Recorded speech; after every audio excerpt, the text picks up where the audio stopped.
मजाल है जो नजर भी मिला सके। दरबार मुस्तफा में ठिकाना रज़ा का है।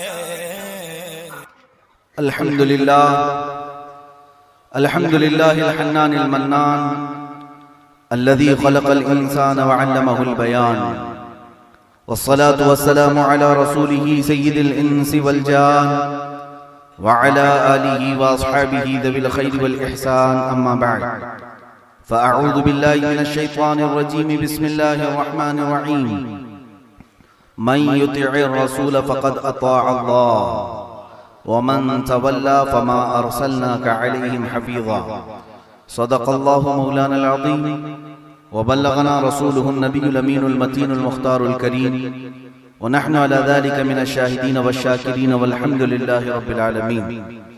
बारगाह रिसालत आप सल्लल्लाहु तआला अलैहि वसल्लम में दुरूद पाक का हदिया पेश करें। अल्लाहुम्मा सल्लि अला सय्यिदिना व मौलाना मुहम्मदिन मअदनिल जूदि वल करम व आलिही व अस्हाबिहिल किराम व इब्निहिल करीम व बारिक व सल्लिम सलातन दाइमतन सरमदन अबदा। अजीज़ान गिरामी वक़ार, अभी आपने शेर देखा ही कहाँ? शेर के जो नारे लगते हैं उसकी झलक भी अभी नहीं मिली। हकीकत में जो मुस्तफ़ा करीम सल्लल्लाहु तआला अलैहि वसल्लम के गुलाम होते हैं, कायनात में जब वो चलते हैं तो तूफानों का रुख मोड़ देते हैं। दुनिया चाहे जिधर भी चले, गुलाम मुस्तफ़ा अगर ठान ले, बुखारी शरीफ की हदीस भी है, अगर वो कसम खा ले तो अल्लाह उसकी कसम पूरी करता है। मेरे अजीजों, ये हल्का ना समझो किसी गुलाम मुस्तफ़ा को। बस शर्त ये है कि नबी पाक की गुलामी में कामिल हो जाए, फिर कायनात उसके लिए मुसख्खर कर दी जाती है, चांद और सूरज उसके ताबे फरमाबरदार बनाए जाते हैं।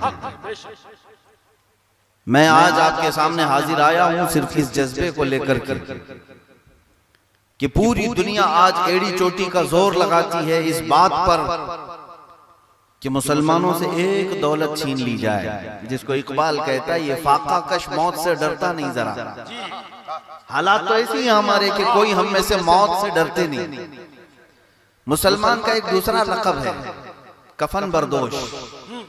मुसलमान को कफन बरदोश कहा जाता था, यानी ये जो हम अमामे पहनते हैं इस नीयत से भी कि जहां मौत आए इसी को कफन बना ले।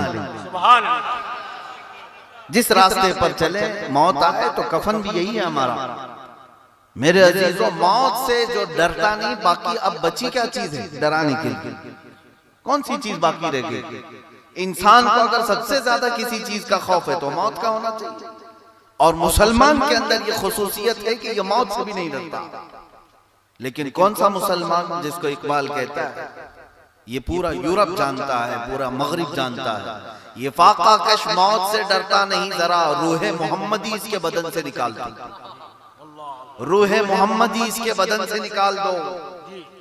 जब तक रूहे मोहम्मदी इसके बदन में है, फिर दुनिया की किसी ताकत से ये नहीं डरता, किसी ताकत से नहीं डरता। आज पूरी दुनिया जो ताकत लगा रही है इस बात के लिए कि तुम्हारे सीनों से रूहे मोहम्मदी निकले। रूहे मोहम्मदी है क्या चीज? ये वही रूहे मोहम्मदी है जो हमें अपने घरों से बाहर ले आती है। वही जज्बा है जो मुस्तफा के नाम पर हमें इकट्ठा कर देता है। आज आप देख लें, हजार हमारे इख्तिलाफात हों, नाम मोहम्मद पर एक मैदान में सब जमा हो ही जाते हैं।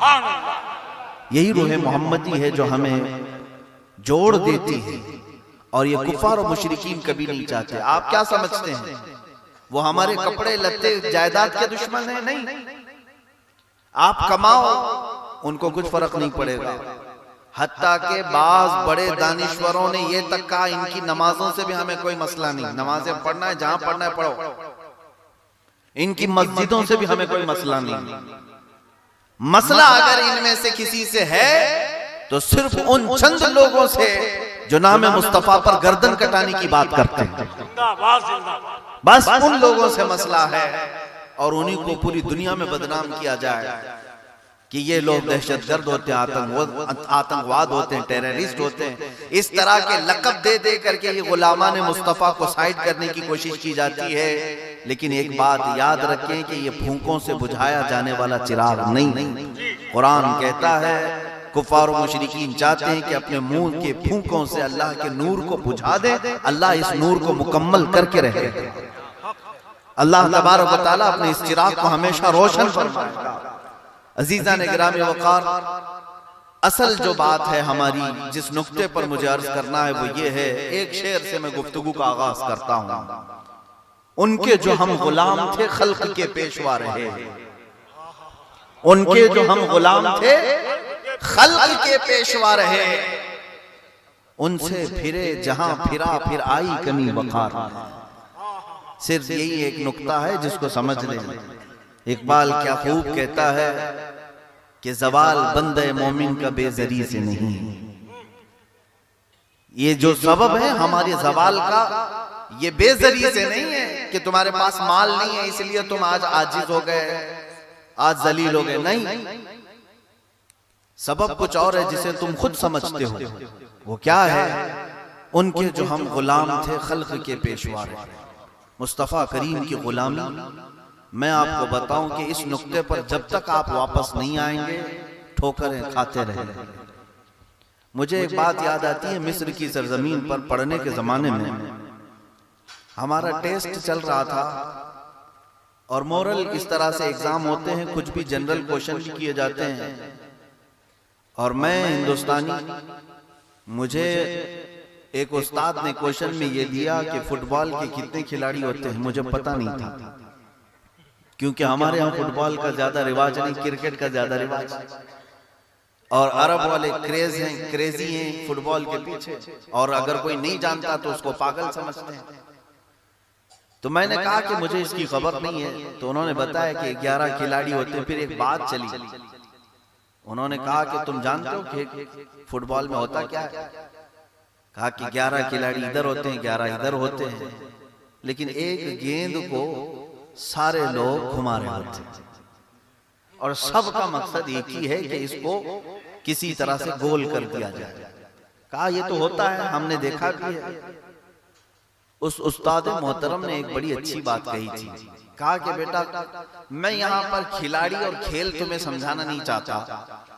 कभी तुमने गौर किया कि इस गेंद को ये लोग सारे लोग मिलके क्यों मार रहे हैं? इधर के 11 भी उधर के 11 भी एक ही गेंद को मार रहे हैं, क्यों मार रहे हैं? मैंने कहा गेंद खेलने की चीज है इसलिए मार रहे हैं। कहा नहीं, बात दर हकीकत यह है कि गेंद के अंदर पूरा खाली है, हवा भरी है। गेंद के अंदर, फुटबॉल के अंदर हवा भरी हुई है, खाली है, इसलिए हर कोई मार रहा है। अगर वो वजनी होता, पत्थर की तरह मजाले कोई ठोकर लगाता, उंगलियां मुड़ जाती, उंगलियां मुड़ जाती, पैर टूट जाता। कहा सही बात है, आप सही कह रहे हैं। उन्होंने मिसाल के जरिए समझाया, यही एक मोमिन की मिसाल है। जब उसके सीने में हुब्बे मुस्तफा हो तो कोई उसे ठोकर नहीं लगा सकता। सीना अगर इश्क़े मुस्तफा से भरा हो कभी उसके साथ कोई खेल नहीं सकता। हाँ, जब ये सीना खाली हो जाए गेंद की तरह हर कोई इसके साथ खेलता है। आज जो हमारे साथ खेला जा रहा है मेरे अजीजों, उसकी वजह यही है, उसका सबब यही है। उनके जो हम गुलाम थे खल्क के पेशवा रहे, उनसे फिरे जहां फिरा फिर आई कमी वखार में। करना क्या चाहिए आपको? हमें करनी है शहींशाह बतहा की रजा जोई, हमें करनी है शहींशाह बतहा की रजा जोई। वो अपने हो गए तो रहमत परवरदिगार अपनी। मेरे अजीजों, रसूल पाक सल्लल्लाहु तआला अलैहि वसल्लम के साथ वफा करना सीख जाए। हुजूर की वफादारी पर आज अगर तुम कायम हो गए तो जो नियामतें अल्लाह ने सहाबा को अता की, जो ताबईन को मिली, जो जिन इनामात के अता करने का अल्लाह ने कुरान में वादा किया, वो सब आज भी तुम्हें मैसर होंगे, आज भी मिलेंगे। कौन कहता है कि अब रहमतें नहीं उतरेंगी? कौन कहता है कि अब अल्लाह की मदद और नुसरत नहीं आएगी? सब आएगी, लेकिन उसका वादा है इन कुंतुम मुमिनीन, उसकी शर्त है अल्लाह ताला की तरफ से, अगर तुम ईमान वाले हो। और ईमान किसे कहते हैं? ईमान किसे कहते हैं? ला युमिनु अहदुकुम हत्ता अकूना अहब्बा इलैहि मिन वालिदिही व वलदिही वन नास अजमईन। रसूल पाक सल्लल्लाहु तआला अलैहि वसल्लम खुद इरशाद फरमाते हैं, ईमान क्या है? तुम उस वक्त तक कामिल मोमिन नहीं बन सकते जब तक कि मैं तुम्हारे नजदीक तुम्हारे औलाद, तुम्हारे माँ बाप और तमाम इंसानों से ज्यादा महबूब ना हो जाऊं। हुजूर से कमाल की मोहब्बत जब तक ना हो तब तक ईमान कामिल नहीं, और जब तक ईमान नहीं तब तक अल्लाह की मदद भी नहीं। आप ये समझते हैं कि सहाबा के लिए बद्र में 313 थे तो 5000 फरिश्ते अल्लाह ने उतार दिए। क्यों उतारे थे? उनकी सबात कदमी आपने कभी पढ़ी है? उनके लिए मदद क्यों आई थी? हजरत उकाशा रज़ी अल्लाह ताला अन्हु एक सहाबी है, कहते हैं जंग के मैदान में हम ऐसे ही चले आए थे, हमारी तैयारियां नहीं थी।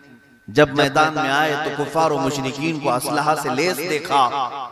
मैं बारगाह मुस्तफा में अर्ज किया कि मेरे पास न तलवार है न चाकू है, क्या करूं? रसूल पाक सल्लल्लाहु अलैहि वसल्लम ने फरमाया, जाओ कोई लकड़ी उठा लो। वो कहते हैं कि मैंने खजूर की शाख की एक लकड़ी उठाई। रसूल पाक सल्लल्लाहु अलैहि वसल्लम ने अपने हाथ से उसको मसा करके मुझे दिया। हजरत उकाशा कहते हैं उसी लकड़ी से मैंने कई काफिरों को मारा। तलवार से ज्यादा वो काम करती रही। मेरे अजीजों, लकड़ी का काम नहीं था, यह अल्लाह की मदद। कुरान कहता है फलम तक़तुलूहुम वलाकिन्नल्लाह क़तलहुम, तुम लोगों ने उन्हें कत्ल नहीं किया, अल्लाह ने उन्हें कत्ल किया। ये बद्र के वाक़े के मुतालिक कुरान कहता है वमा रमैत इज़ रमैत वलाकिन्नल्लाह रमा। जब आप तीर चला रहे थे तो तीर आप नहीं चला रहे थे बल्कि अल्लाह चला रहा था।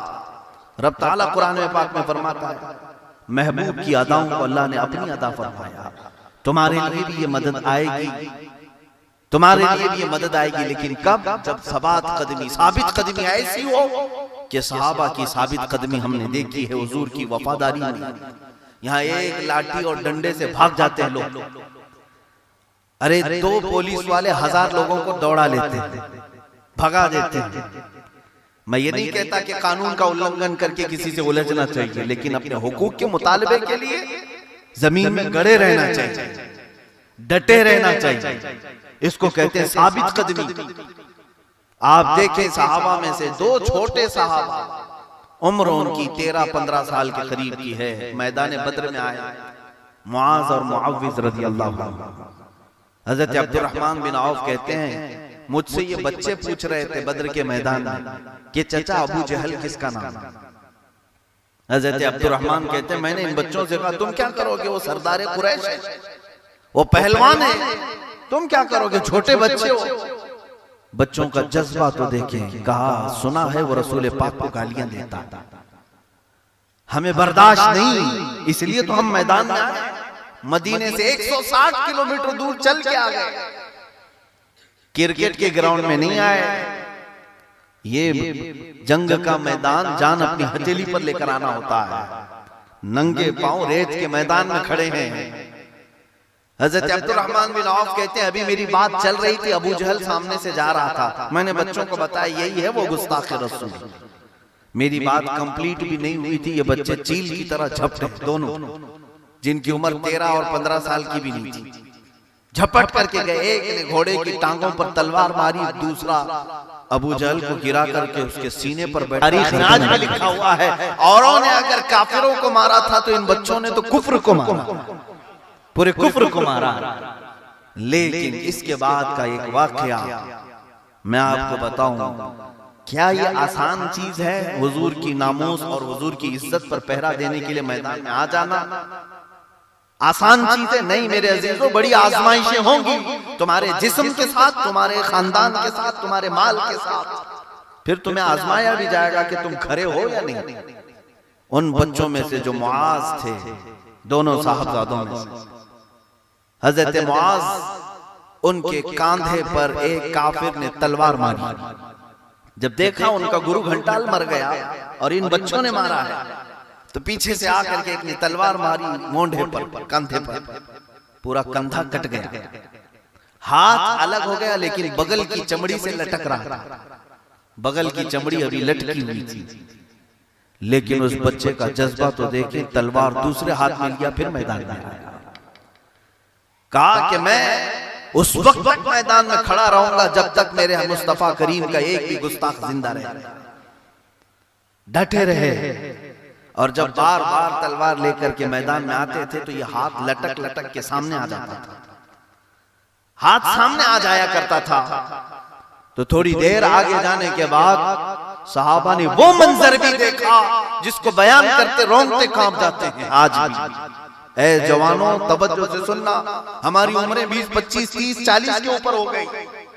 कुर्बान जाऊं 15 साल के बच्चों पर। ये हाथ जब लटक लटक करके सामने आ रहा था, बाएं हाथ से तलवार पकड़ा था।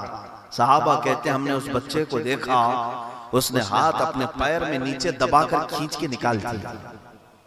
ये जो बगल की चमड़ी से हम उंगली जुड़ने के लिए पता नहीं कहां कहां इलाज कराते हैं, हाथ पूरा बगल की चमड़ी से खींच के अलग कर दिया। और क्या कहा जानते हैं, ये हाथ मुझे बार बार खलल अंदाजी कर रहा है और मैं उस हाथ को बर्दाश्त नहीं करता जो अल्लाह और उसके रसूल की रजा में खलल अंदाजी करता। जिस्म के हिस्से को अलग कर देना, अपने हाथ को अलग कर देना, ये वफादारी रसूल की आला मिसाल है। अजीजा ने गिरामी वक़ार, आप क्या समझते हैं कि सिर्फ हमारे नारों से इश्क रसूल हो जाता है? हमारे यहाँ पर बैठ करके पुकार लेने से मोहब्बत रसूल का दावा पूरा हो जाता है? आपको मैदान अमल में उतरना होगा और आपकी आजमाइश भी होगी, इम्तिहान भी होगा। आपने सिर्फ वाकयात सिर्फ सुनाने के लिए और पढ़ने के लिए, पढ़ाने के लिए देखें सहाबा के एक सहाबी ऐसे हैं, हजरत खब्बाब इब्न अल-अरत, हजरत खुबैब इब्न अदी, एक वो सहाबी जिनको मक्का वालों ने पकड़ करके सूली पर चढ़ाया था। सूली पर चढ़ाया हजरत खुबैब को और पूरे मक्का के काफिर इर्द गिर्द जमा हुए। एक खंबे से बांध दिया गया था। जुर्म क्या था? मुस्तफा की बात करते थे। ये मॉब लिंचिंग आज का नहीं है, ये इजाद किया। ये जो जगह जगह कुत्ते घेरते हैं किसी भी मुसलमान को और मॉब लिंचिंग करके मारते हैं, ये आज के दौर के आगाज नहीं, ये मक्का वाले भी कर चुके मेरे मुस्तफा करीम के सहाबा के साथ। खुबैब इब्न अदी को फांसी के फंदे पर चढ़ाने से पहले उन्होंने क्या किया, रस्सी से खंबे को बांध दिया, खंबे के साथ बांध दिया और उनकी नाखूनों को पकड़ से खींचा। एक एक नाखून को पकड़ से खींचते थे, उसके बाद उंगलियां काटते थे, फिर नाक काटी, कान काट दिए, होंठ काट दिए, लोहे की गर्म सलाखों को आंखों में फेर दिया। इतना सब होने के बाद अरबी में उनके वो जुमले पढ़े तो रोना आ जाता है। मक्का वाले कहते हैं किसी ने पुकार कर कहा, ऐ खुबैब, क्या ये अच्छा होता तू बिस्तर पे सो रहा होता, तेरी जगह मोहम्मद होते। इस खंबे से जो तू बंधा है, इस जगह मोहम्मद होते और तू आराम कर रहा होता। जिस्म कट चुका है, एक एक आजू कट चुका है, लेकिन जलाल तो देखिए उस सहाबी का। सब कटे होने के बाद चीख करके कहते हैं, ऐ जालिमो, तुम क्या समझते हो खुबैब इस बात को पसंद कर लेगा? कसम रब्बे जुल जलाल की, मेरे जिस्म के और टुकड़े कर लो, मुझे गवारा है। मेरे मुस्तफा के तलवों में कांटा चुभे, वो भी मुझे गवारा नहीं। रूह निकलने से पहले भी उस सहाबी ने ऐलान किया, तुम क्या समझते हो कि हमें काट करके मार करके तुम ये समझते हो कि हुजूर यहाँ होते तो अच्छा होता? हम इस चीज को कतई नहीं गवारा करते। हमें उस मोहब्बत की जरूरत है। यकीनन सहाबा जैसी वो मोहब्बत हमारे अंदर नहीं आ पाएगी, लेकिन उसकी चंद झलकियां तो ला सकते हो, उनके चंद कतरे तो अपनी जिंदगी में ला सकते हो। इस गुलामी का ही असर था अमीरुल मोमिनीन उमर इब्न खत्ताब रदियल्लाहु ताला अन्हु जब बैतुल मुकद्दस जा रहे थे फातिह की शान से, लोगों ने नारा लगाया, अमीरुल मोमिनीन आ गए। हजरत उमर को जब अमीरुल मोमिनीन कहा गया, पहली मर्तबा कहा गया था, आप खड़े हो गए, लोगों को जमा किया, लोगों को जमा किया और कहा, ऐ लोगों आओ मैं अपनी कहानी सुनाता हूँ। सबको खड़े करके आपने फरमाया, तुम जानते हो मैं खत्ताब का बेटा उमर हूं। बचपन में मैं 2 बकरियां नहीं संभाल पाता था, मेरे बाप मुझे खूब मारते थे। मुझे बकरियां और ऊंट संभालने के लिए भेजा जाता था, लेकिन एक बकरी इधर चली जाती, एक उधर चली जाती, मेरे हाथ से नहीं संभलती और मेरे बाप मुझे बहुत मारते थे। लेकिन ऐ मुसलमानों, आज मुझे देखो, फिलिस्तीन मेरे ज़ेरे नगी है, मिस्र मेरे ज़ेरे नगी है, फारस मेरे कब्जे में है, यमन, शाम, अरब, 36 लाख स्क्वायर किलोमीटर तन्हा उमर फारूक की निगरानी है।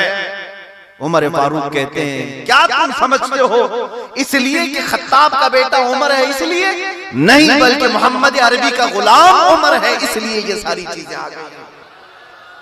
उनके जो हम गुलाम थे खल्क के पेशवा रहे। हुजूर पाक की गुलामी भी क्या बड़ी चीज है मेरे अजीज। दुनिया तुम्हारे कदमों में आती है, आती चली जाती है, बस शर्त है वफादारी करो रसूल पाक सल्लल्लाहु अलैहि वसल्लम से। अगर हम उनके हैं तो पूरे उनके होकर के रहे। ये क्या है जो जिंदगी में आधा तीतर आधा बटेर बने हुए हैं, चेहरा किसी और का, जुबान से मुस्तफा की बात करता है। रसूल पाक सल्लल्लाहु ताला अलैहि वसल्लम की मोहब्बत में तो ये खूब नारे लगाते हैं, और इनसे कहा जाए जरा चेहरा भी हुजूर के सुन्नत के मुताबिक रख लो, आए काएं करते हैं। अरे नहीं मौलाना, बिजनेस का मसला है, जॉब का मसला है, पता नहीं लोग मुझे मुल्ला जी कहने लग जाएंगे। तुम्हें जब इतनी शर्म है तो फिर हुजूर की मोहब्बत का जिक्र भी मत करो, अपनी जुबान से क्यों करते हो?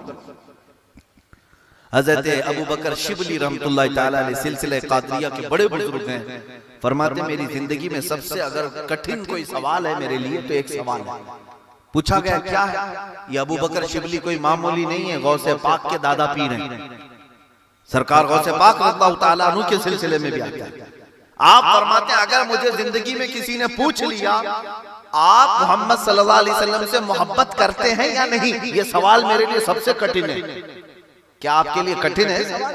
मुश्किल है? आप तो ये समझेंगे ये कौन सा मुश्किल सवाल है, ये कौन सा मुश्किल सवाल है। अभी मैं पूछूं तो सब दो दो हाथ उठा देंगे, हम भी हुजूर से मोहब्बत कर। लेकिन अबू बकर शिबली फरमाते मेरे लिए सबसे मुश्किल सवाल। पूछा गया इसमें क्या मुश्किल है? फरमाते अगर मैं ना कह दूं तो काफिर हो जाऊंगा। इसके जवाब में अगर मैंने ना कह दिया काफिर हो जाऊंगा, हुजूर से मोहब्बत नहीं, इसका मतलब ईमान नहीं। और अगर हां कह दूं तो मेरा ज़मीर मलामत करेगा, अगर हां कह दूं तो मेरा दिल कहेगा तू झूठ बोल रहा है, तेरा अमल कहां, रसूल का अमल कहां था। मेरे अजीजों, जब इतने बड़े बुजुर्ग ये कहते हैं तो माँ और शुमा का हाल क्या है, हम और आपका हाल क्या है।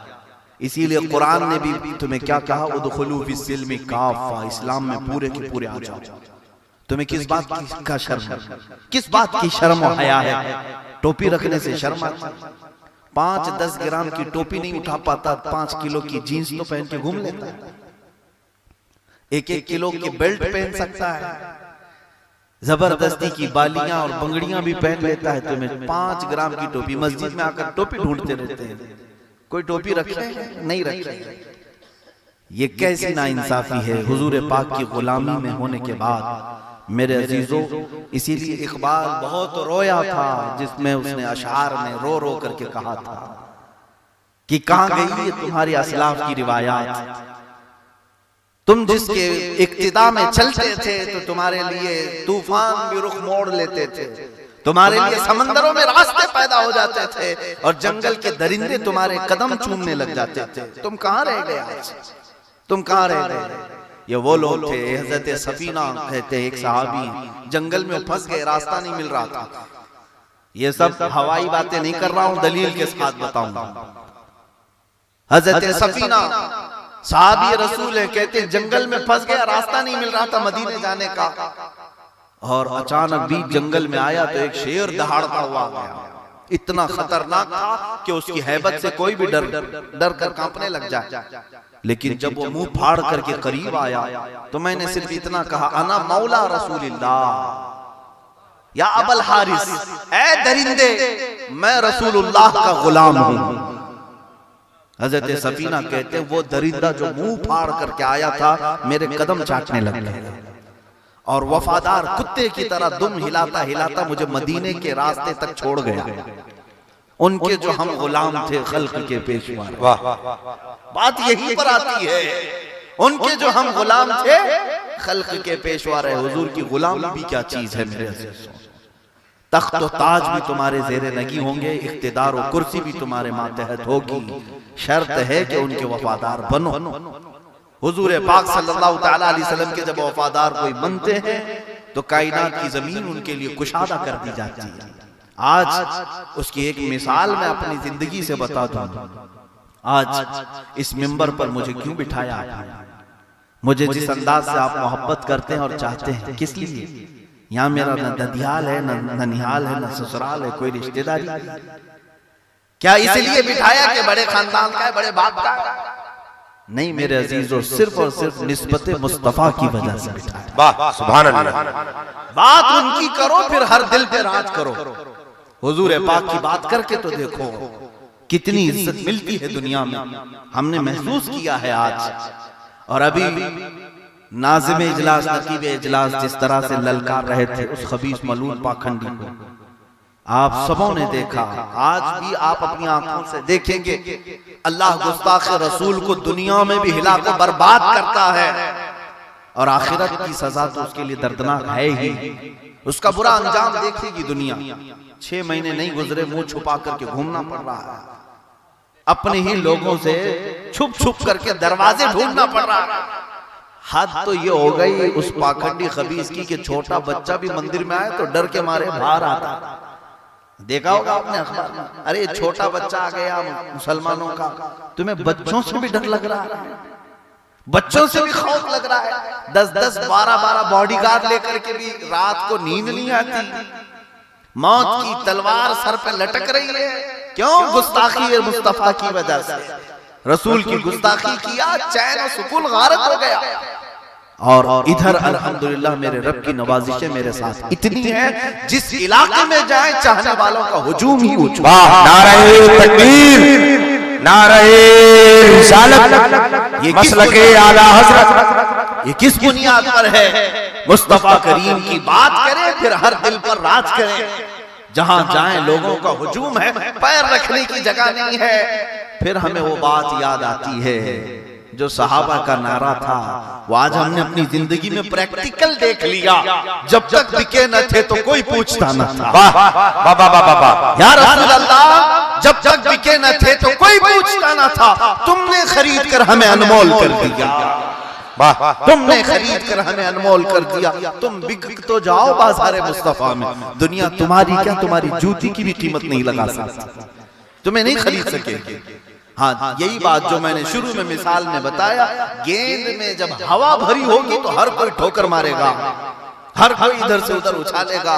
और गेंद अगर पत्थरों की तरह सख्त हो जाए, भर जाए, कोई ठोकर भी मारे तो उंगलियां टूट जाएंगी।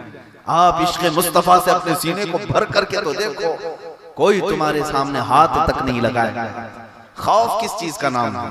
डर किस चीज का नाम है? अल्लाह उसके रसूल जिसके साथ हो उसे दुनिया का कोई खौफ नहीं आता। आज जिस तरह से मुसलमानों को डराया जा रहा है, जिसकी वजह से ये डरे सहमे हुए दो रास्ते पर चलने की कोशिश कर रहे हैं, अरे ये भी राजी रहे, ये भी राजी रहे, ऐसा कभी नहीं हो सकता। कुरान कहता है वलन तरदा अनकल यहूद वलन नसारा हत्ता तत्तबिअ मिल्लतहुम, ये यहूद और नसारा हरगिज़ तुमसे राजी नहीं होंगे। तुम टोपी निकाल करके समझते हो मुझसे राजी हो जाएंगे, दाढ़ी छिला करके समझते हो कि मुझे अंग्रेज समझ लेंगे, हाँ तुम्हारे अपना भाई समझ लेंगे, कभी नहीं होगा, कभी राजी नहीं होंगे। कुरान कहता है, अल्लाह फरमाता है हत्ता तत्तबिअ मिल्लतहुम, जब तक कि तुम उनके दीन में नहीं दाखिल होते तब तक तुमसे राजी नहीं होंगे। लोग ये समझते हैं कि इनकी भी थोड़ी हाँ हाँ कर लेंगे, हमारे नेताओं का भी यही हाल है, उधर भी थोड़ी सी पूजा पाठ हो जाए, इधर भी थोड़ी सी ईद हो जाए, दोनों जगह को बरकरार रखें, न ईमान बाकी रहा।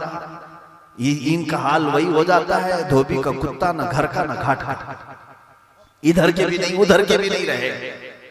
अपना ईमान बचाओ, अपना ईमान बचाओ। अगर हुजूर के गुलाम है तो पूरे के पूरे गुलाम बनो, पूरे के पूरे गुलाम बनो। और इस गुलामी का असर यह है मेरे अजीजों, दुनिया भी तुम्हें सलाम करती है, और जब यहां से जाओगे कब्र में, वहां भी तुम्हारे लिए सुकून है। सैयदना उमर फारूक रज़ियल्लाहु ताला अन्हु की वो बात मैं याद दिला दूं, बड़ी प्यारी बात है। हुजूर पाक सल्लल्लाहु अलैहि वसल्लम की मजलिस में आप बैठे हुए, रसूल पाक सल्लल्लाहु ताला अलैहि वसल्लम कब्र के हालात सुना रहे थे कि दो फरिश्ते आएंगे मैयत को रखकर जाने के बाद, आएंगे काले चेहरे वाले, नीली आंखों वाले। हुजूर पाक सल्लल्लाहु ताला अलैहि वसल्लम फरमाते हैं ये फरिश्ते जोर से मुर्दे को उठाएंगे और सवालात करेंगे, सख्ती से उससे सवालात करेंगे। महफिल में ये बात चल रही थी, मेरे आका सल्लल्लाहु अलैहि वसल्लम ने हजरत उमर से पूछा, ए उमर तुम क्या करोगे जब ये फरिश्ते आएंगे, जब कब्र में ये दो सख्त किस्म के फरिश्ते आएंगे जिनको मुनकर नकीर कहते हैं, तुम क्या करोगे? सवाल जब मेरे मुस्तफा करीम सल्लल्लाहु अलैहि वसल्लम ने फरमाया, हजरत उमर का जवाब तो सुन। अर्ज करते हैं, या रसूल अल्लाह, मैं आपकी बारगाह में एक अरीजा ले आया, मेरा एक सवाल है, आज जो मैं आपसे मोहब्बत करता हूं, जो वफादारी करता हूं, क्या ये मोहब्बत कब्र में भी बाकी रहेगी? हजरत उमर ने हुजूर से पूछा, क्या ये मोहब्बत कब्र में भी बाकी रहेगी? हुजूर पाक सल्लल्लाहु अलैहि वसल्लम ने इरशाद फरमाया, ए उमर, दुनिया वालों की मोहब्बत दुनिया में खत्म होती है, मेरी मोहब्बत कब्र में भी बाकी रहेगी, हश्र में भी बाकी रहेगी। वाह वाह वाह, जवाब सुने, हजरत उमर खुश हो गए, कहा या रसूल अल्लाह, अगर ये मोहब्बत जो मैं आज आपके साथ कर रहा हूं, अगर ये कब्र में भी बाकी रहेगी, तब तो इन फरिश्तों का मामला आप मेरे ऊपर छोड़ दे, मैं खुद निपट लूंगा। किस बात पर भरोसा है? हुजूर की गुलामी पर और हुजूर की मोहब्बत पर भरोसा है कि कब्र में सख्त किस्म के फरिश्ते भी आए। हजरत उमर कहते हैं, मैं निपट लूंगा, मैं देख लूंगा। अजीजान गिरामी वक़ार, ये अजब चीज है लज्जत आशनाई। वो कौन सी लज्जत आशनाई है? जो मुस्तफा करीम का हो जाता है, वो दुनिया उसके सामने फीकी होती है, कोई चीज उसके सामने नहीं है। इसलिए इस लज्जत को एक बार चेक करके तो देखो, हुजूर की गुलामी में होता क्या है, जिसको फाजिल बरेलवी इमाम इश्क व मोहब्बत कहते हैं। जान है इश्क मुस्तफा, जान है इश्क मुस्तफा, रोज फजू करे खुदा, जिसको हो दर्द का मजा नाज़े दवा उठाएगी। और जिसके अंदर ये तड़प आ जाती है हुजूर की मोहब्बत की, वो कैसी कैसी दुआएं करते हैं जानते हैं? जंगे उहद होने वाली, दूसरे दिन जंग, सुबह के वक्त हुजूर निकलने वाले हैं, रात के वक्त दो बहुत करीबी दोस्त सहाबा, हजरत साद इब्न अबी वक्कास, अब्दुल्ला बिन जहश, ये दो सहाबा हैं, बहुत करीबी दोस्ती थी एक दूसरे की, जिनको कहते हैं ना बचपन का यार, बचपन के साथी। साद इब्न अबी वक्कास और अब्दुल्ला बिन जहश की बड़ी गहरी दोस्ती थी, दोनों रात में बैठते हैं। तवज्जो से सुने, हुजूर की मोहब्बत में सहाबा क्या कहते थे। दोनों कहते हैं, चलो हम दोनों दुआ करते हैं, आज की रात, ये जंग की रात है, कल आने वाली हमारी आजमाइश है, इम्तिहान है। तो एक सहाबी क्या दुआ करते हैं? साद इब्न अबी वक्कास दुआ करते हैं, ऐ अल्लाह, कल जब मैदान जंग में मैं उतरूं, तो मेरे मुकाबिल में जो सबसे बड़ा कड़ा पहलवान हो, उसका मुकाबला मेरे साथ हो। जो सख्त किस्म का ताकतवर काफिर मुशरिक हो, उसके साथ मेरा मुकाबला हो। ये शेर की बात होती है, ये नहीं कि छोटे मोटे से लड़ करके बहादुर बन जाऊं, बतले जलील कहलाऊं। साहबी की दुआ तो देखें, ऐ अल्लाह, कल की सुबह जब मैदान जंग हो, तो दुश्मनों में से जो सबसे कड़ियल और ताकतवर पहलवान हो, उससे मेरा मुकाबला हो, और फिर मैं तेरी रजा के लिए और तेरे हबीब की इज्जत के लिए तलवार उठाऊं, कभी उसको दाएं से मारूं, कभी बाएं से मारूं, कभी ऊपर से मारूं, कभी नीचे से मारूं। दूसरे साहबी हजरत अब्दुल्ला बिन जहश क्या दुआ करते हैं? अल्लाह अकबर। जो बात मुझे अर्ज करनी है वो ये कहते हैं, साद इब्न वक्कास जब दुआ कर रहे थे, अबी वक्कास दुआ कर रहे थे, अब्दुल्ला बिन जहश आमीन कह रहे थे। अब अब्दुल्ला बिन जहश कहते हैं, साद मेरे भाई, अब मैं दुआ करता हूं, तुम आमीन कहो। अब्दुल्ला बिन जहश दुआ के लिए हाथ उठाते हुए कहते हैं, अल्लाह, कल जब मैदान उहद, ये जंग का मैदान कायम हो जाए, मैं तेरे नबी की इज्जत पर पहरा देते देते काफिरों की सफों में घुस जाऊं, कोई मुझे दाएं से मारे, कोई मुझे बाएं से मारे, कोई मुझे सामने से मारे, कोई मुझे पीछे से मारे, यहाँ तक कि मेरे जिस्म के सब टुकड़े टुकड़े कर दिए जाएं, और फिर हर टुकड़े से मेरे वफादारी मुस्तफा नजर आए, मेरे जिस्म के हर टुकड़े से मौला तेरी और तेरे रसूल की मोहब्बत झलके। साद इब्न अबी वक्कास कहते हैं, आमीन। दो सहाबा ने दुआ की। अब किताबें उठा करके देख लो, किताबुल मगाजी और दीगर जो अहादीस में अबवाब बांधे गए हैं। जंग उहद के बाद सहाबा कहते हैं दोनों की भी दुआ कबूल हुई।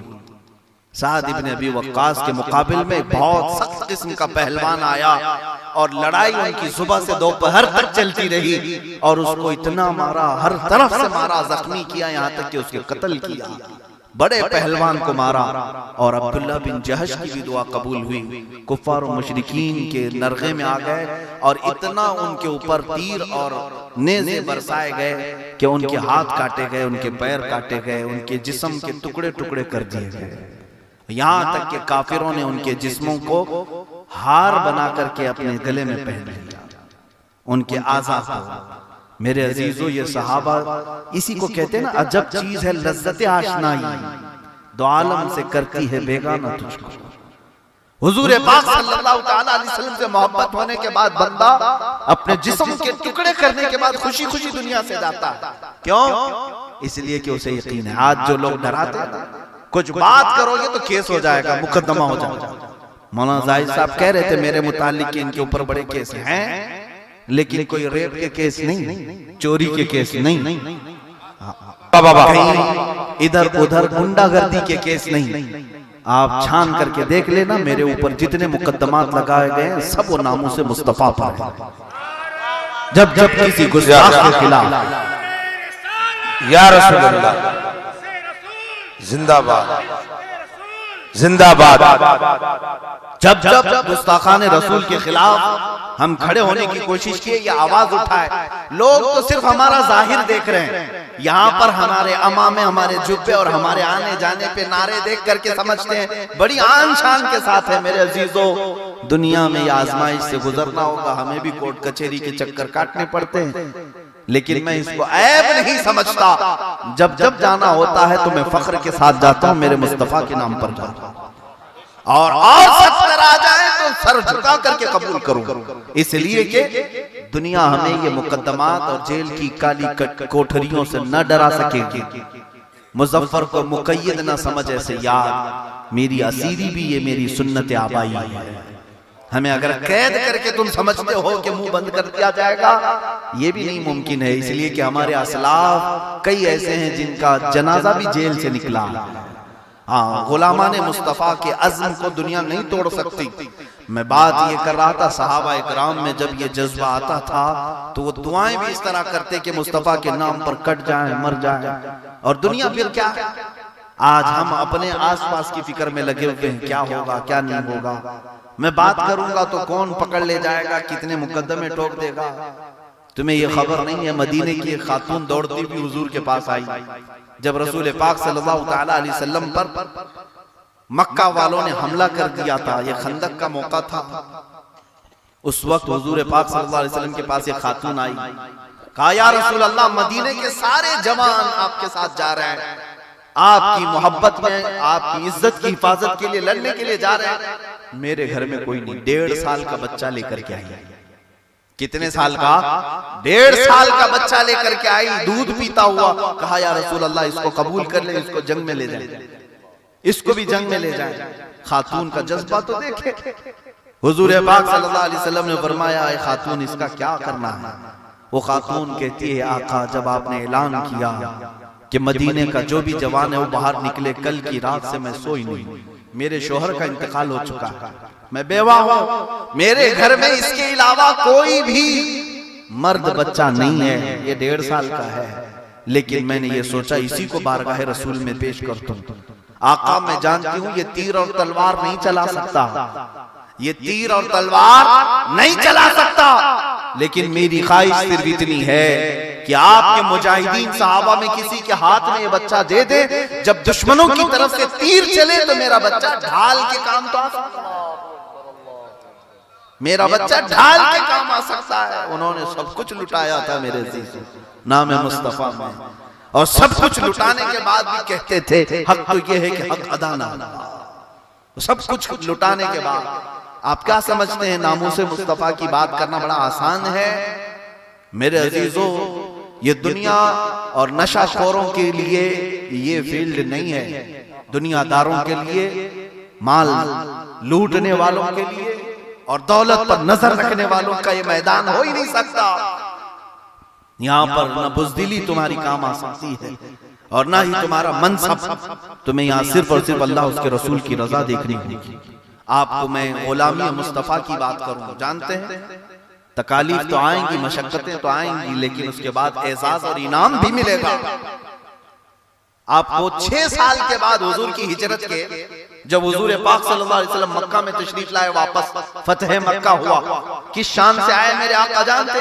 10,000 सहाबा के साथ आए मक्का में, और कोई जंगो जिदाल कत्लो किताल नहीं है। मक्का बगैर जंग के फतह हो चुका था। हुजूर पाक ने खाने काबा को बुतों से पाक किया।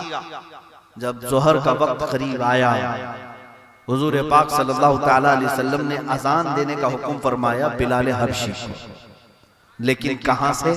खाने काबा की छत पे चढ़कर। आप अंदाजा करें, अजान वहां से होती नहीं है। अजान आज भी किसी ऊंची जगह पर खड़े होकर के मुअज्जिन देता है, और उस वक्त बिलाल हबशी को मुस्तफा करीम सल्लल्लाहु अलैहि वसल्लम ने काबे की छत पर चढ़ने का हुक्म दिया, वहां से अजान दो। हजारों सहाबा मौजूद हैं, अजिल्ला सहाबा मौजूद हैं, सिद्दीक अकबर, फारूक आजम, उस्मान गनी, हैदर कर्रार, रिज़वानुल्लाह तआला अलैहि मजमाइन, बड़े बड़े सहाबा मौजूद हैं। बिलाल हबशी को खड़ा किया, तुम अजान दो। जानते हैं इसमें फलसफा क्या है? अजान तो बिलाल हबशी ने दे दी। मुहद्दिसीन और शारहीन में से एक बड़े बुजुर्ग हैं, वो लिखते हैं कि बात दर हकीकत ये थी कि ये दुनिया को बताना था, ये मक्का की वही गलियां हैं जहां बिलाल हबशी के पैरों में रस्सी डालकर लोग खींचते थे। ये वही मक्का है जहां इनके सीने पर गरम सिल रखी जाती थी, आग के अंगारों में इन्हें सुला करके दहकाया जाता था। ये वही मक्का है जहां बिलाल को पूरे पूरे दिन तड़पाया जाता था, मारा जाता था। लेकिन आज देखो कहां चढ़े हैं? खाने काबा की छत पर अजान देने के लिए। मुहद्दिसीन फरमाते हैं इसमें मैसेज ये देना था दुनिया वालों को कि मुस्तफा के नाम पर कोई एक जख्म भी खा ले, हुजूर के नाम पर कोई एक जख्म भी खा ले, तो फिर काबा भी उसके तलवों के नीचे आता है। वो गुलाम मुस्तफा है, खाने काबा की छत पर चढ़ाया जाता है। ये एजाज नहीं है तो और क्या है? ये इनाम नहीं है तो और क्या है? हुजूर पाक सल्लल्लाहु तआला अलैहि वसल्लम की वफादारी करो, फिर हर चीज तुम्हारे लिए है। आज भी अल्लाह का जो वादा है वो आज भी है, आज भी है। आप क्या समझ रहे हैं? हम सबको आप देख रहे हैं, हम अगरचे यहाँ पर किल्लत में है तादाद में, लेकिन अल्लाह ने जो महफूज रखा है ये उसकी रहमत ही तो है। हाँ, हमारी जो ताकतें हमारे खिलाफ यहाँ पर लड़ रही हैं, उनकी ताकतों का हिसाब लगाते बैठे रहोगे तो घबरा जाओगे। अरे पूरी के पूरे डिपार्टमेंट ये लेकर बैठे हैं, पूरा माल एक तरफ करके बैठे हुए हैं, सारी जायदादें लूट करके बैठे हुए हैं, सारी चीजें इनके पास हैं। अरे फौज भी, पुलिस भी, हर चीज को इन लोगों ने मैनेज करना शुरू किया है, सब चीजें होने के बाद। लेकिन न घबराओ मुसलमानों, होने तो सारी चीजें उनके पास। फख्र इस बात पर करो अल्लाह उसके रसूल तुम्हारे साथ। अल्लाह कुरान में फरमाता कान हक़्क़न अलैना नस्रुल मुमिनीन, हमने अपने ऊपर लाजिम कर लिया है कि मदद करेंगे तो ईमान वालों की मदद करेंगे। रब ताला का ये वादा है और ये वादा बरहक है, लेकिन सिर्फ शर्त इतनी है कि तुम ईमान का मुजाहिरा तो करो, उठो तो सही। गुलाम मुस्तफा में सिर्फ अपने घर में बैठ करके दुआएं करना और अपने घरों में बैठ करके बद्दुआएं करना, ये इतना काम जवानों का नहीं है। अपने हुकूक मांगने की तो बात करें। उलमाए रब्बानीन की बारगाह में मैं दस्तबस्ता अर्ज करता हूँ, आज हमारी तकरीरें बहुत हो गई, आज हमारे बहुत सारे उन्वानों पर तकरीरें हो गई। मैं समझता था, मैं तकरीबन पिछले 15-16 साल से लोगों के दरमियान तकरीरें करता आया, हर मौजू पर करने की कोशिश किया और मेरी सारी तकरीरें मौजूद हैं। कहीं जाए तो कहते हैं यहाँ के लोग नशाखोर हैं बहुत ज्यादा, इनके मुतालिक कुछ इस्लाह की बात करें। ठीक है, नशा किसी मोहम्मद अरबी के गुलाम में आ ही नहीं सकता। अगर वो गुलाम है तो नशा को हाथ लगा नहीं सकता। दूसरी चीज ये है कि किसी ने कहा कि यहाँ एजुकेशन में बहुत पीछे, इस पर कुछ आप बात कीजिए। यहाँ लड़कियों का माहौल बहुत बुरा है, इस पर आप कुछ बयान कीजिए। हजार उन्वानात हैं, किस किस पे बात करें हम? सूदखोर हैं यहाँ पर लोग, ब्याज का बिजनेस करते हैं, इस पर आप बात करें। बेपर्दा औरतें हैं, इस पर बात करें। जिहालत बहुत ज्यादा है, इस पर बात करें। दीनी इल्म नहीं, इस पर बात करें। तो फिर मुझे अंदाजा हुआ, इकबाल को मैंने पढ़ा, शायर मशरिक इकबाल यूरोप की गर्द छानता रहा कई सालों तक। यूरोप गया, जर्मनी, इटली, कई मुल्कों में देखने के लिए गया कि देखें यूरोप क्यों इतना आगे जा रहा है, ताकि वो चीजें देख करके मैं उम्मत को आकर पैगाम तो दे दूं, मैं आकर के अपनी कौम को बता दूं तुम्हारी कामयाबी का राज क्या है। इकबाल कहता है साइंस के मैदान में भी देखा, कई लेबोरेटरीज में गया, साइंसदानों को तरक्की करते हुए देखा। मैंने सोचा कि ये साइंस की फील्ड आकर के मैं बताऊं मुसलमानों को इसमें कामयाबी है। फिजिक्स को देखा, ज्योग्राफी को देखा, मैथ्स को देखा, बहुत सारी बायोलॉजी को देखा, बहुत सारी फील्ड को देखा यूरोप में रह करके, और ये सोचा कि मैं आकर के अपनी कौम को एक पैगाम दे दूं, इस मैदान में तुम चलोगे तो कामयाब होगे। लेकिन आखिर में वो कहता है इकबाल, मैं सारे मैदान देख करके आया और वापस आकर के मैं अपनी उम्मत और अपनी कौम का मर्ज समझ गया, बीमारी में समझ गया। फिर जवाब में उसने क्या बताया, तुम्हारी तरक्की का राज, तुम्हारी बीमारी का इलाज सिर्फ एक है कि मोहम्मद से वफा तूने, कि मोहम्मद से वफा तूने तो हम तेरे, ये जहां चीज है क्या लौह कलम तेरे, इधर उधर ना भागो, एक चीज पर आ जाओ, मोहम्मद अरबी की वफादारी। मैंने भी आपको जो ये बात छेड़ी इसलिए कि 1000 तकरीरें करके देखी, हर उन्वान पर करके देखा, लेकिन अब नतीजे पर ये आए कि सिर्फ एक चीज है जो इनको हर बुराई से आजाद करती है, वो है वफादारी मुस्तफा।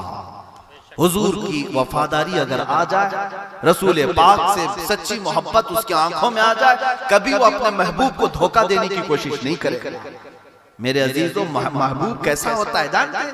एक बुजुर्ग हैं, उन्होंने कलिंगड़ को सामने रखा, कलिंगड़ को यहाँ क्या कहते हैं, तरबूज, तरबूज, तरबूज को खाया नहीं जिंदगी भर, जबकि उन्हें मालूम था कि हुजूर पाक सल्लल्लाहु अलैहि वसल्लम ने तनाउल फरमाया तरबूज खाना सुन्नत है। वो बुजुर्ग फरमाते हैं, किसी शागिर्द ने पूछा कि हुजूर आप कहते हैं तरबूज खाना सुन्नत, आप खाते क्यों नहीं? वो कहते हैं सिर्फ इसलिए कि मुझे अभी तक वो तरीका नहीं मालूम हुआ कि कितने टुकड़े करके खाए थे। मैं उस तलाश में हूं कि मेरे महबूब ने कितने टुकड़े करके खाए थे। महबूब की याद होती है, जब मोहब्बत होती है ना अपने महबूब को, कभी वो खफा नहीं देखता। आज अगर तुम्हारे अंदर हुजूर की मोहब्बत आ जाए, मुझे बिल्कुल जरूरत नहीं कि तुम्हें मैं नशे के ऊपर तकरीर करूं, मुझे बिल्कुल जरूरत नहीं है कि तुम्हारे औरतों की बेहयाई पर मैं बात करूं, नहीं, सारी बीमारियों का एक इलाज है, अगर तुम हुजूर की वफादारी करो। रसूल पाक से मोहब्बत अगर आ गई, जिसको आशिकी कहा गया है, दुनिया की आशिकी नहीं, मेरे महबूब की आशिकी। हुजूर पाक सल्लल्लाहु ताला अलैहि वसल्लम पर जब कोई फिदा होता है, तब फिर उसकी जुबान इतनी बाअसर हो जाती है कि जो निकलता है मौला उसको हर दिल में पैवस्त करता है। हाँ, आज देखें हुजूर की जो जो बात किया वो हम में आज भी जिंदा, आज भी जिंदा है। आप देख रहे हैं 100 साल गुजर गए इमाम अहमद रजा खां फाजिल बरेलवी को, लेकिन हर महफिल की वो जान नजर आते हैं, हर महफिल की वो रूह नजर आते हैं। हमारे जलसे उस वक्त तक तो मुकम्मल नहीं होते जब तक उनके नारे नहीं लगते। क्यों? आज तक वो फाजिल बरेलवी इमाम अहमद रजा हमारे दरमियान जिंदा है। इसलिए है, इसलिए नहीं कि पठान खानदान के थे, अफगान के थे, इसलिए जिंदा है कि जब कलम उठाया तो मोहब्बत मुस्तफा पिलाया, हर एक दिल को इश्क रिसालत माफ के जाम से भर दिया। और जो इस तरह की बात करेगा वो जिंदा ही रहेगा, महफिलों में हमेशा जिंदा रहेगा। आप देखें उसी आला हज़रत फाजिल बरेलवी के तर्ज पर चलें और मोहब्बत मुस्तफा में डूब जाएं। दुनिया की आशिकी क्या चीज है मेरे अज़ीज़ों? उन जवानों को मैं आज देखता हूँ 8 दिन 10 दिन की किसी महबूबा के चक्कर में पड़ करके माँ बाप से दूर भाग रहा है और सारी दुनिया को छोड़कर चला जा रहा है। अखबारात की सुर्खियां रोज बताती हैं किसी माशूक ने आत्महत्या कर ली, अरे ऊपर से कूद करके जान दे दिया महबूबा के लिए, जहर खा करके मर गई कोई लड़की एक दूल्हे के लिए। इस मजाजी इश्क में तुम्हें जान देने की तक बात आ जाती है। अगर यही मोहब्बत मुस्तफा की हो जाती, जान जाती भी तो हजारों उलमा से तुम्हें अफजल बना दिया जाता। जान जाती भी तो जो मकाम जिंदगी भर कोई मेहनत करके हासिल नहीं किया होता वो मकाम तुम्हें मिल जाता अगर मोहब्बत मुस्तफा में जान जाती। ये खुदकुशियां करना, मजाजी इश्क और मोहब्बत में पड़े रहना, ये सब छोड़ दो, कुछ नहीं काम आना है, कुछ नहीं काम आना है। बहुत सारे लोग ये समझते हैं कि एक लड़की उससे मोहब्बत करके उसको बिया लाना यही जिंदगी का बड़ा कमाल है। मियां अल्लाह ने हर एक के लिए जोड़ा रखा है, वो तुम्हें मिलके रहेगा, वो तुम्हें मिलके रहेगा। उसके लिए तुम क्यों अपना माथा इधर उधर घिसाते हो? तुम्हें जो चीज हासिल करने के लिए भेजा गया है वो रसूल पाक की वफादारी। अब मैं आपको बताता हूँ जिंदगी गुजारने का उसूल ये होना चाहिए जो फाजिल बरेलवी इमाम इश्क व मोहब्बत ने फरमाया। आला हज़रत इस तरह से कहते हैं बारगाह रसूल में, या रसूल अल्लाह, दहन में जुबान तुम्हारे लिए, बदन में है जान तुम्हारे लिए, हम आए यहाँ तुम्हारे लिए, उठे भी वहां। ये है मोहब्बत मुस्तफा, अपनी हर चीज को रसूल के लिए वक्त करे। आप देखें ये दुनिया सारी मिलकर के तुम्हारी आवाज को बंद करना चाहे नहीं कर सकेगी। आज जिस तरह से अभी नाज़िम इजलास मेरे मुतालिक कह रहे थे, जो बात मैं कह रहा था, केस कर रहे हैं करने दो, कैद करेंगे करने दो, मारना चाहते हैं मारने दो, फांसी देना चाहते हैं देने दो। एक जुमला याद रखना, उनके नाम दिन तक किफायत अली काफी के साथ यही किया गया, उस वक्त तक वो टस से मस नहीं हुई। ये बातें उलमाए ज़वील एहतराम के लिए काबिल इबरत है, जिसको कहते हैं इस्तिकामत सबात कदम। हमें आज कुछ भी नहीं हुआ फिर भी घबराए हुए हैं, कुछ नहीं हुआ, उलमा फिर भी कुछ डरे हुए, सबकी बात नहीं करता इल्ला माशाअल्लाह। आज भी हैं अल्हम्दुलिल्लाह जो गरजते भी हैं और बरसते भी। हाँ, इन उलमा से ही तो इन जालिमों को खौफ है। देखना कभी ये दज्जाली मीडिया के जो न्यूज एंकर हैं वो किसी को अगर बताएंगे भी तो उलमा को बताएंगे भड़काऊ है मौलाना, भड़काऊ है। हाँ, भड़काऊ इनकी नजर में कौन होता है? जो दिलों को बेदार करता है, इनकी नजर में वही भड़काऊ है। जिसकी जुबान से कौम मुस्लिम जाग रही है उसको ये भड़काऊ कहेंगे। मेरे अजीजों, एक बात याद रखें आप, किफायत अली काफी रहमतुल्लाह अलैह को 7 दिन के बाद मजमे आम में ले जाकर के फांसी पर चढ़ाना था, और उस वक्त बहुत सारे लोग थे। जब आपको फांसी पर ले जाया जा रहा था तो आपको कहा गया कि अगर आपकी कोई आखिरी ख्वाहिश है तो पूरी कर ले। वो एक आशिक रसूल दुनिया से जाता है तो क्या ख्वाहिश ले जाता है? लोग फांसी के पंदे पर जाने से पहले, मरने से पहले कहते हैं बीवी से मिल लूं, बेटों से मिल लूं, जायदाद की वसीयत कर लूं। लेकिन किफायत अली काफी कहते हैं नहीं, मेरी ख्वाहिश सिर्फ इतनी है कि मरने से पहले एक नाते रसूल पढ़ लूं, एक नाते रसूल पढ़ लूं, मेरे नबी को कुछ सुना करके जाऊं। और फिर सुनाते हुए गए फांसी के फंदे तक। क्या कहा? कोई गुल बाकी रहेगा न चमन रह जाएगा, पर रसूलुल्लाह का दीने हसन रह जाएगा। सब फना हो जाएंगे हश्र तक काफी वो, लेकिन नाम हजरत का जुबानों पर चलन रह जाएगा। मेरे अजीजों, इस बात पर उनकी फांसी तो हो गई। अब मैं जो बात कहने जा रहा हूं वो ये है कि अंग्रेज उस वक्त बड़ा जश्न मनाए थे कि हमने एक ऐसे मौलाना को फांसी पर चढ़ा दिया जो हजारों को जगाता था, बार बार भड़काता था। खत्म हो गया। उन्हें पता नहीं कानून इलाही क्या है, कुदरत का कानून क्या है।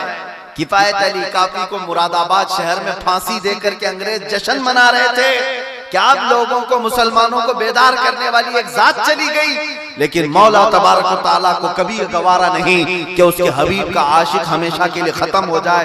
इधर मुरादाबाद में किफायत अली काफी को फांसी हो गई, पड़ोस शहर में ही अल्लाह ने बरेली की सरजमीन पर इमाम अहमद रजा को पैदा किया।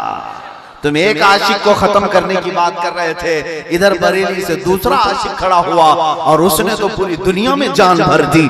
और फिर पुकारा तो ऐसा नारा लगाया कि आज तक वो नारे की गूंज है, आज भी वो नारा हमें हिम्मत देता है, आज भी वो नारा हमारे ईमान को ताजा करता है। बरेली का इमाम पुकार करके कहता है, करूं तेरे नाम पे जान फिदा, या रसूल अल्लाह, करूं तेरे नाम पे जान फिदा, न बस एक जान दो जहां फिदा, दो जहां से भी नहीं जी भरा, करूं क्या करोड़ों जहां नहीं। ये है उशाक़े रसूल, उशाक़ान रसूल कभी कम नहीं होंगे, दुनिया से आते रहेंगे और मुस्तफा करीम के नाम को वो संभालते रहेंगे। अब तुम अपनी किस्मत को देखो कि तुम्हारा किस जमात में शुमार होगा। हुजूर पाक से मोहब्बत करने वाले वफादार सिपाही बनकर जीना चाहते हो या फिर बुज़दिल बनकर के गद्दारों में जीना चाहते हो, फैसला तुम्हारे हाथ में है। हजरत साद इब्ने रबी एक सहाबी हैं, जंग उहद में वो भी शहीद हुए थे, 12 नेज़े उनके जिस्म पर लगे थे। हुजूर पाक सल्लल्लाहु ताला अलैहि वसल्लम ने दो सहाबा को भेजा था, जिसमें हज़रत तलहा भी। वो कहते हैं कि हुजूर ने हमको भेजा था कि देखो साद इब्ने रबी जिंदा है या इंतकाल कर गए, देख कर क्या हो। वो दोनों सहाबा कहते हैं हम देखने के लिए आए तो साद इब्ने रबी की अभी सांसें चल रही थी, लेकिन पेट फट गया था। पेट फट गया, अंतड़ियां बाहर हैं, 12 नेज़े जिस्म पर लगे हुए हैं, रूह बाकी है। दोनों सहाबा आए, कहा साद इब्ने रबी, उन्होंने कहा हाँ मैं जिंदा हूं। कहा रसूलुल्लाह ने तुम्हें याद किया। इतना सुनना था। साद इब्ने रबी कहते हैं ए सहाबा बस मैं कामयाब हो गया, जाओ अल्लाह के रसूल को मेरा सलाम पहुंचा दो।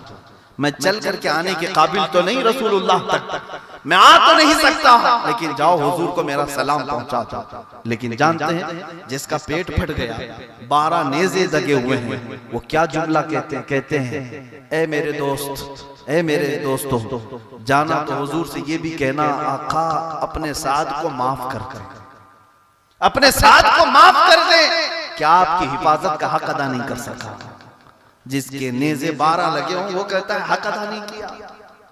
और यहाँ गरम रोटियां बोटियां तोड़ करके हम समझते हैं कि हक अदा कर लिया। मेरे अजीजों, साद इब्ने रबी की रूह निकलने को थी। आखिरी जुमला जो उनकी जुबान से निकला वो क्या है? जो 2 सहाबा उनकी खैरियत पूछने आए थे उनसे कहते हैं जाना वापस तो अपनी कौम को मेरा एक पैगाम पहुंचा देना, मेरा एक पैगाम पहुंचा देना। अगर तुम जिंदा रहे और तुम्हारी जिंदगी में कोई रसूलुल्लाह तक हाथ भी लगा दिया, साद इब्ने रबी कहते हैं कयामत के दिन उनका कोई उज़्र कबूल नहीं किया जाएगा। फिर तुमको ये नहीं देखा जाएगा कयामत के दिन के तुम लंगड़े थे, लूले थे, माजूर थे, मजदूर थे, नहीं देखा जाएगा। फिर तुमसे सवाल होगा मुस्तफा करीम की शान में अगर कोई तौहीन कर रहा था, तुम्हारी जवानी क्या कर रही थी, तुम्हारी ताकत क्या कर रही थी, तुम्हारा पैसा क्या कर रहा था, तुम्हारा मनसब क्या कर रहा था। मेरे अजीजों, हमें अल्लाह ताला ने जितनी इस्तिताअत दी, ताकत दी, हम अपनी जुबान से कह ले रहे हैं। हमारे पास जितनी ताकत है हम कह ले रहे हैं, लेकिन सवाल उन लोगों से भी होगा जो मनसब पर बैठे हुए हैं, पार्लियामेंट तक पहुंच गए। वो क्या समझते हैं कि हुकूमत उनके बाप दादाओं की है? अल्लाह ताला जिस तरह से बिठाता है उसी तरह से उतारता है। तुमको अगर आज कुर्सी दी गई, मनसब दिया गया, तो कम से कम कौम की नुमाइंदगी नहीं कर सकते, तो जिस रसूल का कलमा पड़े उसकी इज्जत की तो बात करो। मैं खुद ये मामला लेकर के कई लीडरों के पास पहुंचा था कि आपको अल्लाह ने असर और रसूख दिया है, देखो हमारे मुल्क में कहां कहां से मेरे नबी की शान में गालियां दी जा रही हैं। क्या आप इतनी बात नहीं कर सकते कि इन कुत्तों के गले में पट्टा डालो, इनको रोको, इनको? हम में से कौन इनके देवी देवताओं की गुस्ताखी कर रहा है? कौन है गालियां दे रहा है? कोई करता है? रोजाना ये दिल जलाते हैं हमारा गुस्ताखियां करके। अभी आज भी मुझे खबर दी जा रही है त्रिपुरा के मुसलमानों को ऐसा कत्ल करके जलाया जा रहा है और रैली निकाल करके मेरे नबी की शान में गालियां दी जा रही है, अलल ऐलान गालियां दी जा रही। ये क्या हो रहा है? ये क्या हो रहा है? याद रखे मेरे अजीजों, ये निहत्ते मुसलमान मारे तो जाएंगे, लेकिन जो कौम के सरकर्दा लीडर हैं इनसे तो सख्त पूछ होने वाली है। इनकी जिल्लत की मौत भी होगी अगर ये नबी की इज्जत पर बात नहीं करेंगे। अगर हुजूर की तुम्हें जो कुछ भी मिला है नबी के सदक़े में मिला, तुम्हें क्या पता है? तुम्हारे घरों में नहीं, बल्कि सैयदना उमर फारूक कहते थे हमारे जिस्मों पर जो बाल है ये भी रसूलुल्लाह की बरकत से उगते हैं, हुजूर पाक के नाम पर उगते हैं। बड़े बड़े मनसब लेकर के, कुर्सियां लेकर के 5 साल के इलेक्शन में आ गए और ये समझते हैं बोलेंगे तो हमारे बड़े हाईकमान नाराज हो जाएंगे। तुम्हें हाईकमान के नाराज होने की तो फिक्र है, अल्लाह उसके रसूल के नाराज होने की फिक्र नहीं है। मेरे अजीजों याद रखो, अगर तुम नहीं कर सकते हुजूर पाक की इज्जत की हिफाजत, तो फिर मौला जब चाहेगा किसी कुत्ते को भी खड़ा कर देगा और वो इज्जत रसूल की पहरादारी करेगा। हाँ, ये मैं जुमलेबाजी नहीं कर रहा हूँ, बगदाद की सरजमीन पर हुआ भी है। इब्ने हजर अस्कलानी ने लिखा, ततारियों ने पूरे मुसलमानों को मार डाला था, खोपड़ियों से मीनार बना दिया था और चंद उलमा को कैद करके ला करके दरबार में बादशाह ने एक ईसाई को बुलाया और कहा कि इनके नबी की शान में गालियां दे। वो गालियां देने लगा। उलमा जो है हथकड़ियां बंधे हुए खड़े थे और उनके सामने हुजूर को गालियां दी जा रही थी। अल्लाह अल्लाह कर कुछ नहीं सकते। लेकिन रिवायत यह है कि उस बादशाह का एक पाला हुआ कुत्ता था जिसके गले में सोने की जंजीर बंधी रहती थी। जब वो ईसाई पादरी हुजूर की शान में गालियां देने लगा तो कुत्ता वहीं से भौंकने लगा, चुप हो गया। फिर थोड़ी देर के बाद फिर गालियां देने लगा, कुत्ता फिर भौंकने लगा। तीसरी बार जब वो गुस्ताखी करने लगा, कुत्ता जंजीर तोड़ करके उछल करके आया और उस ईसाई पादरी को जमीन पर गिराया, सीना चाक कर फाड़ करके रख दिया, मर गया उसी जगह पर। और ये वाकया देख करके हजारों लोग इस्लाम में दाखिल हुए। मेरे अजीजों, इब्ने हजर अस्कलानी फरमाते हैं, अगर तुम में से किसी से नहीं हो सकेगा तो ये मत समझना कि हुजूर की इज्जत की हिफाजत नहीं होगी। मौला अगर चाहे तो किसी कुत्ते को भी खड़ा कर देगा और किसी पत्थर को भी अल्लाह खड़ा कर देगा इन गुस्ताखाने रसूल को जवाब देने के लिए। हाँ, जवाब देने के लिए मौला ताला कहीं से किसी को भी खड़ा करेगा, चाहे वो पत्थर को खड़ा करे, चाहे किसी कुत्ते को खड़ा करे या किसी पत्ते को खड़ा कर दे। हाँ, कभी कोई मच्छर इनकी हिलाकत का सबब बनेगा, लेकिन आपके बारे में सवाल होगा, तुम क्या कर रहे थे, तुम क्या कर रहे थे। हुजूर पाक सल्लल्लाहु अलैहि वसल्लम फरमाते हैं, क़यामत के दिन इब्ने आदम के कदम उस वक्त तक मैदान से नहीं हटेंगे जब तक अल्लाह इनसे 5 चीजों का सवाल नहीं कर ले। कोई भी आदमी, जो भी आदम की औलाद है, कोई आदमी उस वक्त तक मैदान से नहीं हटाया जा सकेगा जब तक वो 5 चीजों का सवाल का जवाब ना दे दे। सबसे पहला सवाल किस बात का किया जाएगा? रब ताला पूछेगा, मैंने तुझे जवानी दी, कहां कहां खर्चा, हिसाब दे दे। मैं एक ही सवाल बता रहा हूं आज, और शारहीन में इमाम अहमद बिन हंबल ने भी फरमाया कि इस एक सवाल के जवाब में बाज लोगों को 300 साल लग जाएंगे, किसी के 500 साल लग जाएंगे, क्योंकि जवानी का हिसाब देना मामूली बात नहीं। तुम्हारे हर रात और दिन और हर लम्हे का हिसाब देना होगा, और उसमें ये तमाम सवालात भी तुमसे आएंगे, ये जवाब तो देना होगा। तुम मांगते थे रसूलुल्लाह के सदक़े में सब कुछ, लेकिन जब उनकी इज्जत की बात आती थी तो तब तुम क्या करते थे? अजीज़ान गिरामी वक़ार, इसीलिए शायर ने कहा है, उठो वो गर्म हश्र न होगा फिर कभी, दौड़ो के जमाना चाल अपनी चल गया, कुव्वत इश्क से हर पस्त को बाला कर दो, दहर में नामे मोहम्मद से उजाला कर दो। दुनिया जितनी मुखालिफत करती है, जितना भौंकती है भौंकने दो, लेकिन तुम अगर एक मर्तबा हुजूर की अखलाक पर आ जाओ तो ये कड़ा जवाब उनके लिए है, कड़ा जवाब है। बाज बुजुर्गों ने फरमाया, अगर ये उम्मत सिर्फ अपनी शनाख्त बरकरार रख ले, अपनी पहचान बना ले, तो इनके लिए वैसी हैबत है, उनके लिए, दुश्मनों के लिए वैसी हैबत है। तुम्हारी दाढ़ी और टोपी यही उनके लिए गड़ती बहुत है, लेकिन तुम ये समझते हो कि पता नहीं कोई क्या समझ लेगा, कोई क्या कर लेगा। तुम ये समझ करके इन तमाम चीजों के खिलाफ जाते हो। मेरे अजीजों, अल्लाह ताला ने तुम्हारे चेहरे पर रौब रखा है, दुश्मनों के दिलों पर तुम्हारा रौब तारी करके रखा है, लेकिन तुम उस रौब को रखना नहीं चाहते, तुम उठा करके गंदी नालियों की गटर में डालना चाहते हो। उस रौब को बरकरार रखो। तुम्हारा रौब मुस्तफा करीम के लिबास में है, तुम्हारा रौब हुजूर पाक के चेहरे पाक में है। बाकी दुनियादारों की नकल करने पर तुम्हारी कोई इज्जत नहीं है, कोई इज्जत नहीं है। हुजूर की तरफ आ जाओ, यहीं पर इज्जत है। और आज मैं बस यहाँ पर मजमे में से कहता हूँ, एक छोटा सा बच्चा अगर नात पढ़ने लग जाए, नात पढ़ने लग जाए, सारा मजमा उसको क्या कहेगा, बेटा यहाँ ऊपर आ जाओ मिंबर पर, यहाँ से पढ़ो, करेंगे स्टेज पर। 8 साल का बच्चा भी अगर नात पढ़ेगा, मिंबर पर खड़ा कर दिया जाता है। क्यों? इसलिए कि किसी सेठ की बात नहीं कर रहा है, मुस्तफा की बात कर रहा है। जब हुजूर की बात करेगा तो ऊपर खड़ा कर दिया जाएगा, वो सरों के ऊपर बिठा लिया जाएगा। अजीज़ान गिरामी वक़ार, आला हज़रत फाज़िल बरेलवी फरमाते हैं, हुजूर की बात करने वाला चाहे दुनिया उसे पूरी ताकत से मिटाए, कुछ नहीं होना है। बेनिशानों का निशान मिटता नहीं, मिटते मिटते नाम हो ही जाएगा, मिटते मिटते नाम हो ही जाएगा। हुजूर पाक की जिंदगी, हुजूर पाक के अखलाक और किरदार, उनकी तालीमात पर पहरा देने वाले आज भी हमारे दरमियान जिंदा है। आला हज़रत पूरी जिंदगी पर अपने खानदान का कसीदा नहीं पढ़ा, अपने बाप दादाओं की तारीफ में रतबुल लिसान नहीं थे। जब भी कलम उठाते तो यूं कहते, सरवर कहूं कि मालिक व मौला कहूं तुझे, बाग़े खलील का गुले ज़ेबा कहूं तुझे, अल्लाह रे तेरे जिसमें मुनव्वर की ताबिशें, ऐ जाने जा मैं जाने तजल्ला कहूँ तुझे, तेरे तो वस्फ ऐब तनाही से है बरी, हैरान हूँ मेरे शाह मैं क्या क्या कहूँ तुझे, लेकिन रज़ा ने खत्म सुखन इस पे कर दिया, खालिक का बंदा खल्क का आका कहूँ तुझे। जब उस मुहिब ने बरेली की ज़मीन से हुजूर की तारीफ बयान की, अल्लाह ताला ने उस बरेली के आशिक को पूरी दुनिया में फैलाया। मैं मिस्र की सरजमीन पर देखा हूँ अरबी, खालिस अरबी बोलने वाले लोग, खालिस अरबी, जिनको उर्दू का एक वर्ड नहीं मालूम, खैरियत किसे कहते ये नहीं मालूम। ऐसे उलमा के दरमियान महफिलों में मैं खुद शरीक रहा। जुमा के दिन एक जगह महफिल हुआ करती थी मुकद्दम में, वहां पर हम जाया करते थे। जब महफिल मीलाद खत्म होती अरबी में और खड़े होते, हम हिंदुस्तानियों में से किसी को देखते तो वो जो शेख होते वो कहते वो पढ़ो जो बरेली का मौलाना कहता है, मुस्तफा जाने रहमत पे लाखों सलाम।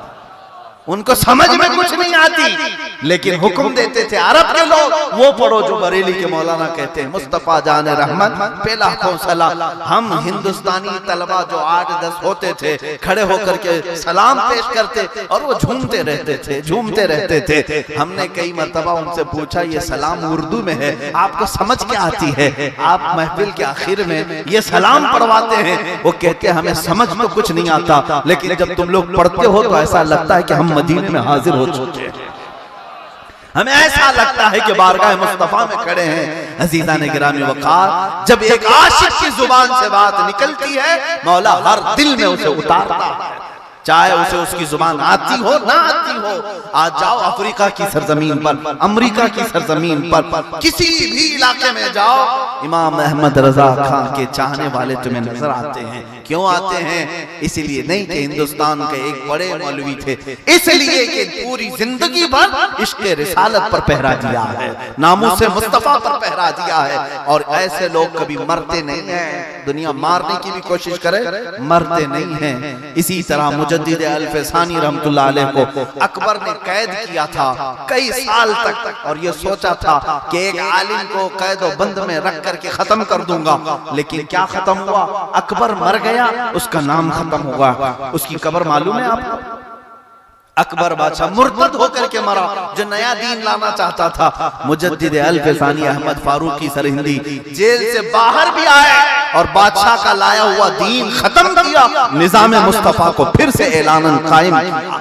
पूरे हिंदुस्तान भर में हुजूर पाक के इस दीन की हिफाजत की। अजीजा ने गिरामी, हुजूर की नामूस और उनके नाम का पहरा देने वाले कभी मरते नहीं हैं। हाँ, उन्हें दुनिया मारती है, लेकिन मुर्दा वो कभी नहीं होते। मैं आखिर में ये बात अर्ज करूं, आज जिस जलवे को आप देख रहे हैं, सरकार हाफिज मिल्लत रहमतुल्लाह ताला उस मर्द कलंदर और मर्द दुर्वेश का नाम है, जिसने जिंदगी अपनी वक्फ कर दी थी तालीमात मुस्तफा के लिए। एक मिंबर पर, एक छटाई पर बैठ करके कई सालों तक बुखारी शरीफ पढ़ाते रहे।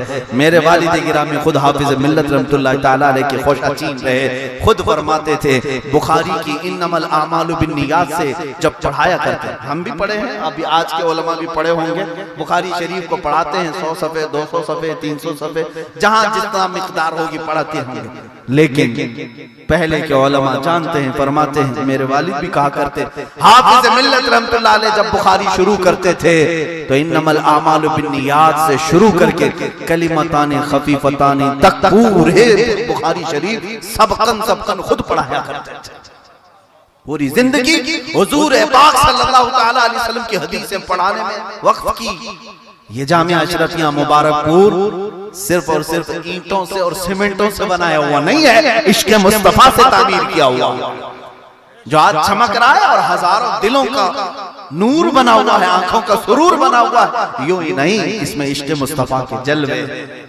हाँ, हमने देखा है कि हाफिज मिल्लत रहमतुल्लाह ताला अलैह जब पढ़ाते थे, मियां जब एक आलिम रब्बानी पहरा देता है हुजूर की नामूस का और दरसगाह में बैठ जाए, तो उसकी जुबान का हाल ये होता है कि जो उससे सबक हासिल कर ले, वक्त का मुफक्किर इस्लाम भी बनता है, वक्त का शेखुल इस्लाम भी बनता है। उसी दरबार हाफिज मिल्लत से क्या क्या बने लोग। बस बात इतनी है कि हुजूर की वफादारी करे तो अल्लाह ताला उसकी जुबान में भी असर अता करता है। हाँ, इसी नुक्ते पर मैं आप सबको लाता हूं, उनके जो हम गुलाम थे खल्क के पेशवा रहे, उनसे फिरे जहां फिरा, फिर आई कमी वकार में। तुम तख्त और ताज की बात क्या करते हो, ये सियासत और ये तमाम वोटिंग की बात क्या करते हो, ये सब चीजें तुम्हें वैसी सदक़े में मिलेंगी, वैसी सदक़े में मिलेंगी। मुझे एक बात याद आती, हुजूर सैयदुल उलमा मारा रवी रज़ी अल्लाह ताला अन्हु मुंबई की सरजमीन से जब ऐलान करते थे, हजारों का मजमा उन्हें भी सुनता था और उनकी जुबान में भी अल्लाह ने तासीर रखी थी। जानते हैं ऐसे उलमा को या तो मारा जाता है या खरीदने की कोशिश की जाती है। उनके जमाने में भी एक लेडी इस हिंदुस्तान पर हुकूमत कर रही थी और उसने एक ऑफर दिया था, सैयद मियां से कहें राजिया सभा की मेंबरशिप दी जाएगी, मेंबर ऑफ पार्लियामेंट उनको भी बना दिया जाएगा, कुर्सी दी जाएगी, वो थोड़ा तकरीरें कम करें।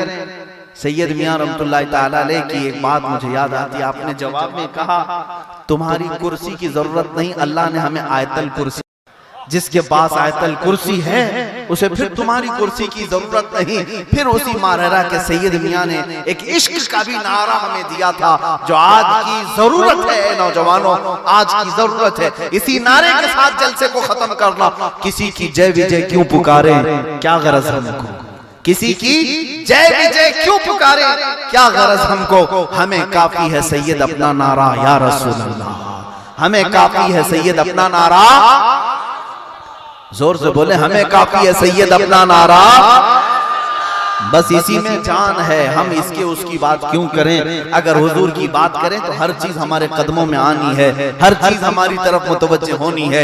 आखिरी बात अर्ज करता हूँ, सैयदना उमर फारूक रज़ियल्लाहु ताला अन्हु के जमाने में एक चीज ऐसी भी आई, मैं आपके जज्बों को बेदार करने के लिए बात कर रहा हूँ। कुर्बानियां देने के बाद, वफादारी के बाद मिलता क्या है, किसरा की हुकूमत खत्म कर दी गई उमर फारूक के जमाने में। किसरा कौन है, वक्त का सुपर पावर, जैसे आज अमेरिका की हालत है, रशिया की ताकत का हाल है, इस तरह से एक जमाने में ईरान का हाल था। ईरान के बादशाह को किसरा कहा जाता था। किसरा की हुकूमत किसके हाथों गई, सहाबा के हाथों गई, खत्म हो गई। तो हजरत उमर फारूक का जमाना था, सहाबा वहां से माले गनीमत मदीना ले आए, उसमें एक कालीन ले आया था। तवज्जो है, मैं बहुत ताखीर कर चुका हूं, आखिरी बातें कर रहा हूं। एक कालीन आया था माले गनीमत में, वो कालीन उस जमाने का सबसे कीमती कालीन था, सबसे कीमती कालीन। उस कालीन का हाल ये था कि उस पर बादशाह की कुर्सी रखी जाती थी और दुनिया में अगर कोई उस कालीन पर बैठ ले तो जिंदगी पर फख्र करता था कि मैं किसरा के कालीन पर बैठ कर के आया। सोने के तारों से जड़ा हुआ था वो कालीन, महंगा कालीन। जब मस्जिद नबवी में लाया गया हजरत उमर फारूक के पास माले गनीमत के तौर पर, साहबा ने अर्ज किया कि इस कालीन का क्या करना है, कहाँ लगाया जाए, इसके टुकड़े काटकर मेहराब में, मस्जिद में कहाँ लगाया जाए। सैयदना उमर इब्न खत्ताब अमीरुल मोमिनीन ने हुक्म दिया, इसको मस्जिद के दरवाजे के बाहर बिछा दो, हर मस्जिद में आने वाला अपने पैर पोंछ के अंदर आए। कहाँ रखा गया, मस्जिद के बाहर, ताकि दुनिया को ये मालूम हो जिस पर बैठ करके तुम जिंदगी पर फख्र करते थे वो मोहम्मद अरबी के गुलामों के पैरों की धूल है, हुजूर पाक के गुलामों की कदमों की धूल है। अजीजा ने गिरामी, एक चीज क्या है, हर चीज तुम्हारे जेरे नहीं होगी, शर्त यही है कि मोहम्मद से वफा तूने, कि मोहम्मद से वफा तूने। तो तख्त और ताज क्या चीज है, लौह कलम तेरे हैं, ये जहां चीज है क्या, लौह कलम तेरे हैं। सारा कुछ तुम्हारे पास आज भी आ सकता है, सब सिर्फ और सिर्फ शर्त इसी बात की तरफ मैं आता हूँ। आला हज़रत फाज़िल बरेलवी रज़ी अल्लाह ताला अन्हु के इन अशआर पर मैं अपनी गुफ्तगू को खत्म करता हूँ। आज ले उनकी पनाह, आज मदद मांग उनसे, फिर न मानेंगे क़यामत में अगर मान गया। उन्हें जाना उन्हें माना, न रखा गैर से काम, लिल्लाहिल हम्द में दुनिया से मुसलमान गया। फिर के गली गली तबाह, ठोकरें सबकी खाई क्यों, फिर के गली गली तबाह, ठोकरें सबकी खाई क्यों, दिल को जो अक्ल दे खुदा तेरी गली से जाए क्यों। जान है इश्क़ मुस्तफा रोज़ वज़ू करे खुदा, जिसको हो दर्द का मजा नाज़े दवा उठाए क्यों। मेरे करीम आला हज़रत फाज़िल बरेलवी रज़ी अल्लाह ताला अन्हु आखिर में बारगाह मुस्तफा में यूं दस्त बस्ता अर्ज करते हैं, अब तो न रोक ऐ गनी आदतें सग बिगड़ गई, अब तो न रोक ऐ गनी आदतें सग बिगड़ गई, मेरे करीम पहले ही लुक़्मे तर खिलाए क्यों। मौला करीम जब तक हमें जिंदा रखे, इश्क़ मुस्तफ़ा में जिंदा रखे। इन जवानों के जज्बों का अल्लाह हमेशा सलामत रखे और मोहब्बत मुस्तफ़ा में अपनी गर्दनें कुर्बान करने की तौफीक अता करे। और जब कभी कोई हुजूर की शान में भौंके तो मौला ताला उसको अपने अज़ाब अलीम में गिरफ्तार फरमाए। व आखिरु दावाना अनिल हम्दुलिल्लाहि रब्बिल आलमीन।